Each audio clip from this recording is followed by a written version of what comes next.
Een stewardess die pas in Amerika was, bracht de nieuwste lipsticks mee. Voor elke dag een andere smaak in haar tas, het leek lang geen gek idee. Ze smaakt naar kersen, sinaasappel, cola, pepermunt, karamel, ananas. Maar ik zeg er wel bij, verboden vruchten, verboden vruchten, verboden vruchten. Voor iedereen behalve voor mij, verboden vruchten, verboden vruchten, verboden vruchten. Voor iedereen, maar niet voor mij.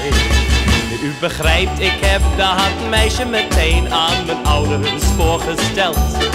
En toen mijn vader vroeg wat is er voor een, heb ik hem uitgebreid verteld.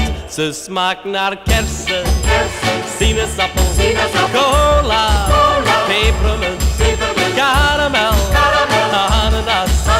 Maar ik zeg er wel bij, verboden vruchten, verboden vruchten, verboden vruchten. Voor iedereen behalve voor mij, verboden vruchten, verboden vruchten, verboden vruchten. Voor iedereen, maar niet voor mij.